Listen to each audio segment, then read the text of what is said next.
dia as lutas apagam a tua fé. O mar se agita revolto e as ondas querendo te afogar, e todas as portas fecharam-se para você. Parece que Deus não escuta o teu lamento, e às vezes tu pensas em abandonar tua cama, e chega a pensar que és o único que tem se sentido assim. O cálice amargo que bebes vai chegar ao fim. Saibas que Deus tem olhado o teu sofrimento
Aleluia. Disse-lhes Pedro: arrependei-vos e cada um de vós seja batizado em nome de Jesus Cristo para perdão dos pecados e recebereis o dom do Espírito Santo. Ouvintes amados, coisa boa é nós associarmos as Escrituras à história. A história, as Escrituras, e isto com a revelação do Espírito Santo. É muito fácil associar as Escrituras com a história e a interpretação. Mas eu estou dizendo Escrituras, história e revelação. A história e a Escritura oferecem dois laudos, dependendo de nós. Um laudo é a interpretação humana que forma os credos, os dogmas. Do outro lado, ela oferece a revelação. Então, o necessário é termos, em primeiro lugar, as Escrituras, a Palavra de Deus, a história e a revelação do que está escrito e dos acontecimentos. Isto é, o cumprimento do que está escrito. O cumprimento das Escrituras é que forma a história. Mas como sempre, o homem natural não passa de um simples intérprete natural, e ele nunca percebe o que Deus faz no presente, mas sempre no passado e no futuro. Então, urge que tenhamos a revelação, e acima de tudo, sejamos espirituais. Tenhamos o Espírito Santo.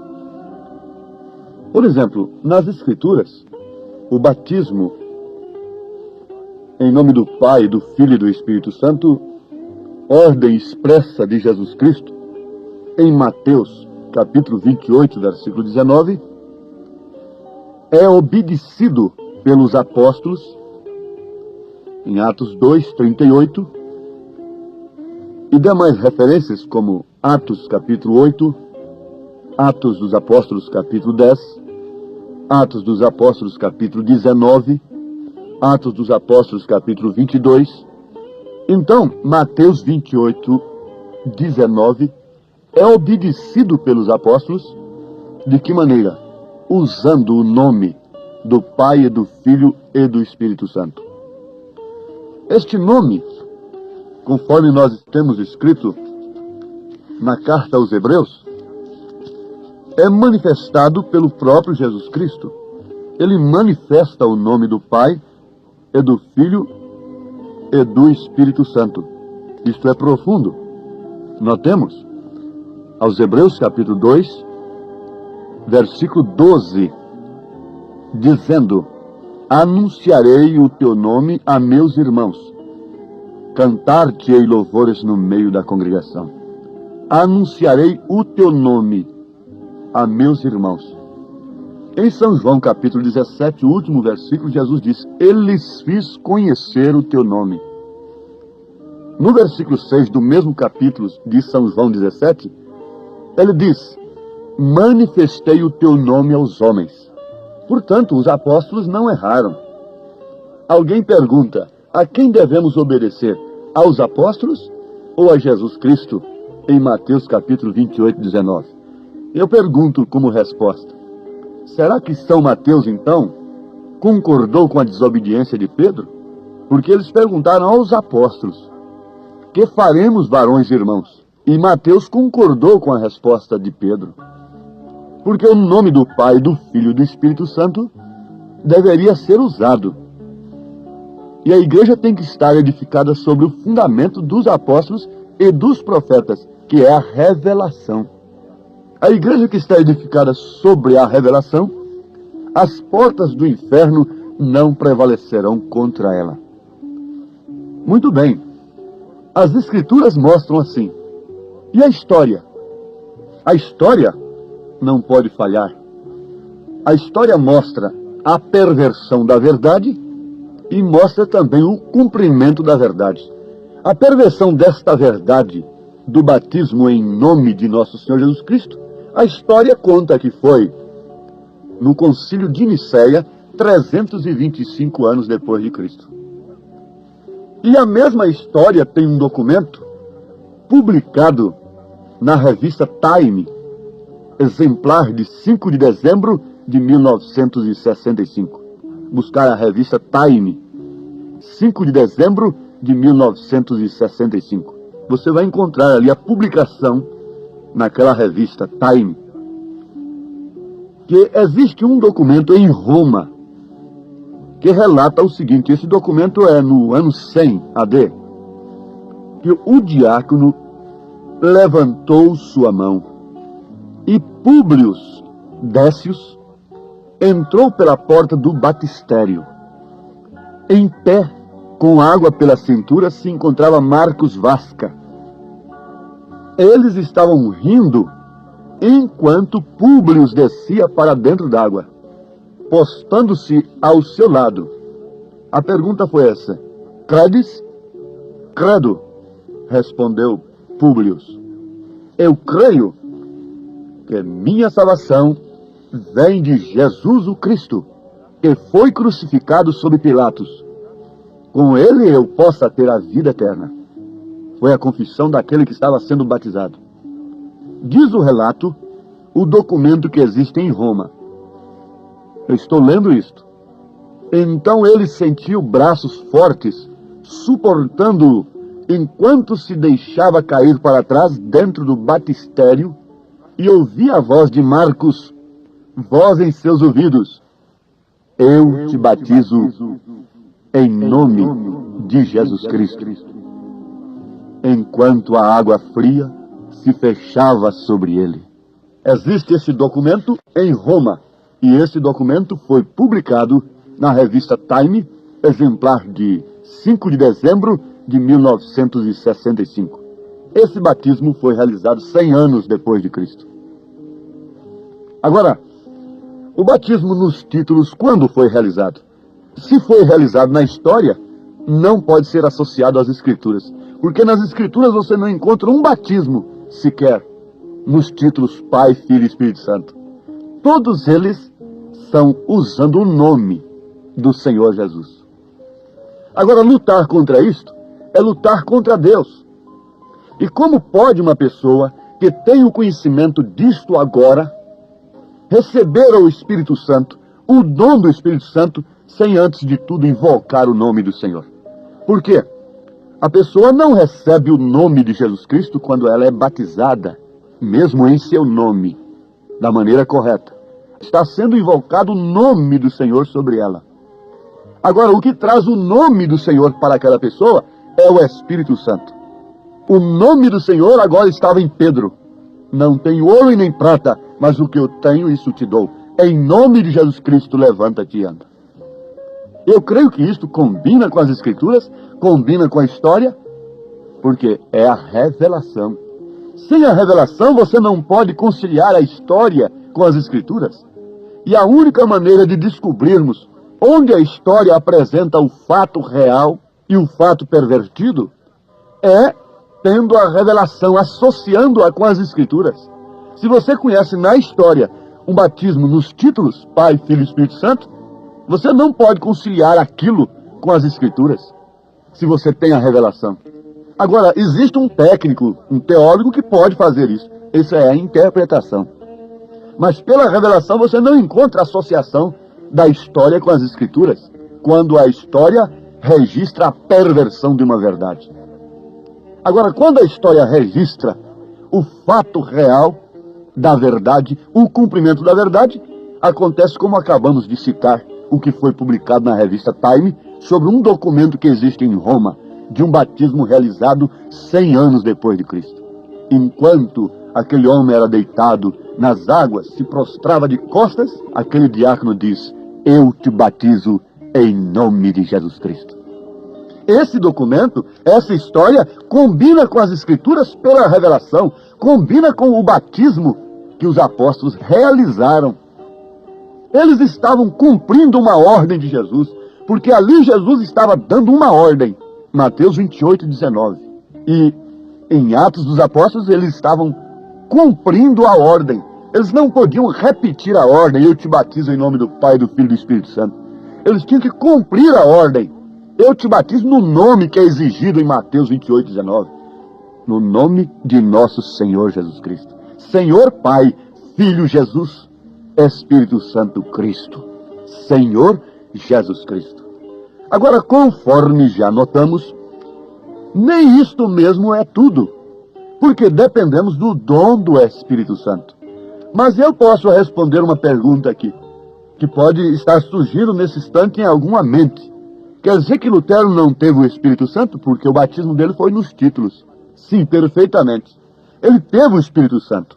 Os pastores que têm o resumo das 7 eras, podem ler lá na última página, por aí, que vocês vão encontrar o profeta dizendo que Lutero tinha o Espírito Santo. Que Wesley tinha o Espírito Santo para pregar a mensagem do dia. Ele não podia revelar todas as coisas. Ele não podia fazer uma semente crescer e voltar para a semente novamente, dar o fruto e virar a ser o original novamente. Ali era broto. Ele não podia trazer tudo.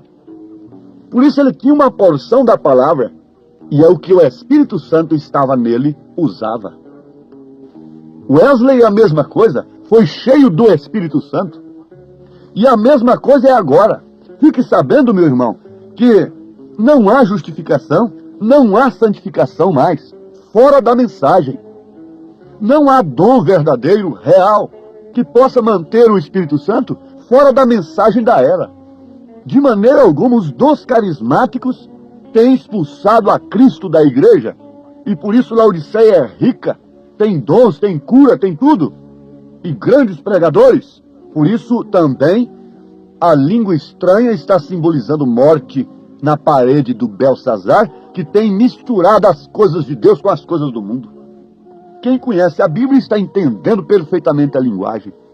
O que aconteceu lá em Daniel, que é o Apocalipse do Velho Testamento, está acontecendo justamente agora no Apocalipse do Novo Testamento.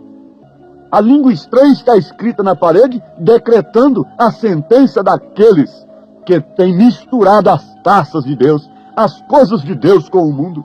E não significa outra coisa senão morte, morte, morte. Quando o nome é invocado, você já foi batizado em nome de Jesus Cristo?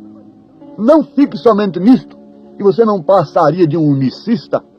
Você deve receber o dom do Espírito Santo, concluindo o que nós dizíamos sobre justificação e santificação. O Espírito Santo só está na mensagem do dia. Portanto, nenhuma organização religiosa, nenhum sistema hoje justifica, santifica, batiza com o Espírito Santo. Somente o Espírito Santo através da palavra do dia. Ninguém seria salvo fora da mensagem de Lutero no seu dia. Ninguém era salvo fora da mensagem de Wesley no seu dia. Ninguém pode ser santificado, justificado, se arrepender verdadeiramente de seus pecados e ser santificado e receber o Espírito Santo fora da mensagem que Deus nos enviou neste dia. Porque este é o complemento. Eles tinham o Espírito Santo? Tinham perfeitamente. Para a justificação pela fé, para a santificação, para os dons espirituais. Mas e agora? Quem tem o Espírito Santo tem justificação pela fé, tem santificação e tem os dons espirituais. Quer dizer, creem nos dons espirituais e tem a vida vivida. Manifesta o caráter de Cristo. O que está escrito nos faz empolgar. O irmão Branham, o profeta, pergunta, depois de afirmar que não há condenação para aquele que tem exposto o sinal, e depois ele próprio pergunta, para quem é isto? A quem está sendo dirigido isto? Aquele que revela o caráter de Cristo, aquele que revela o caráter de Deus, aquele que tem a vida de Deus em si, fluindo como um manancial de águas vivas. Para este não há condenação. Então não vamos pensar que o Espírito Santo poderia simplesmente, hoje, nos justificar, o que seria o suficiente, como se nunca tivéssemos pecado. Veja como a justificação tomou uma coisa tremenda, um sentido tremendo. Justificar como se nunca tivéssemos pecado. A nossa alma fica branca como a neve. Nos manter limpos, vazios do mundo, o sangue de Jesus Cristo, nos santificando, isto é, sobre nós, e a nossa perfeição em relação a Deus é de fato perfeita.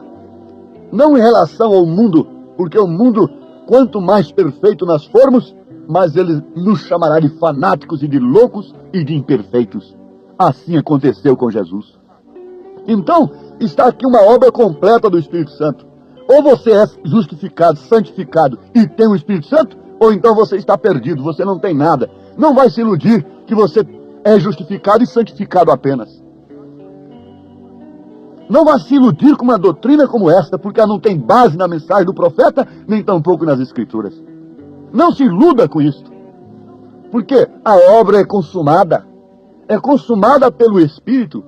Se você ainda não tem a experiência, então lute desesperadamente até descobrir esse marco, essa estaca que deve estar dentro de você mesmo, para quando vier uma dúvida em sua mente, você poder estar seguro nessa estaca.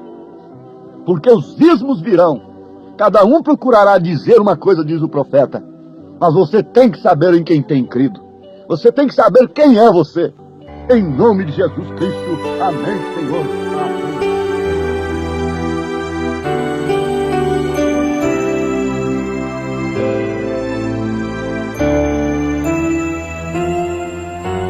Não é Jeová o nome dele. Ele é o bom Emanuel, o Senhor da glória, é Pai da eternidade.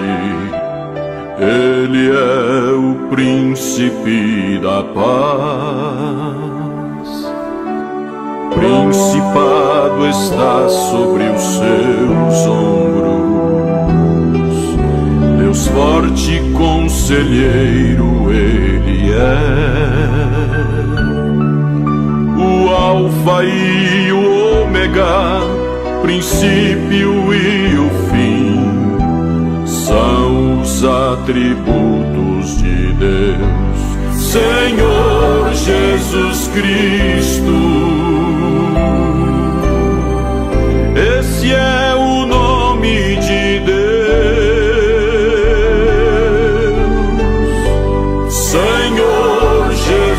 Cristo, esse é o nome que você precisa ter. Senhor Jesus Cristo,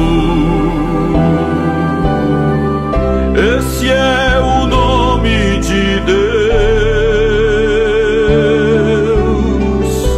Senhor Jesus Cristo, esse é o nome que você precisa ter.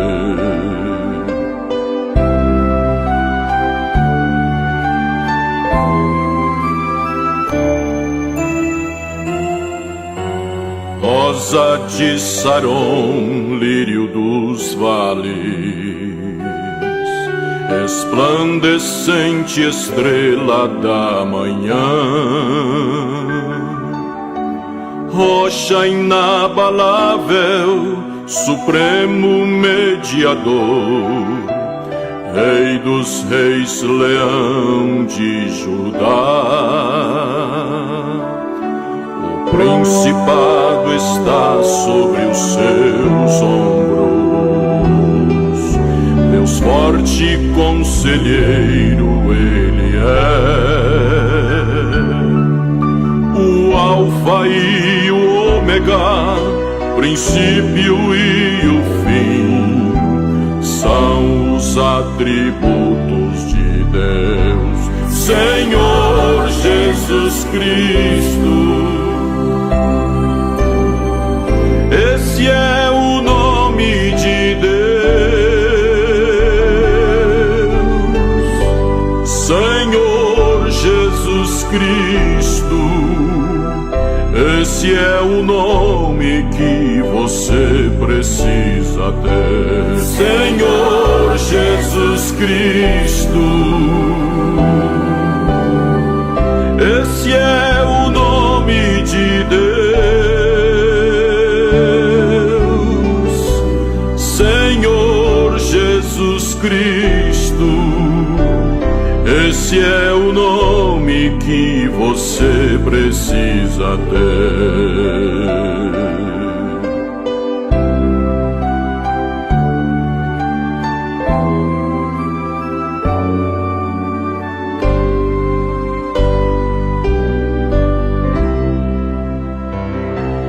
Esse é o nome que você precisa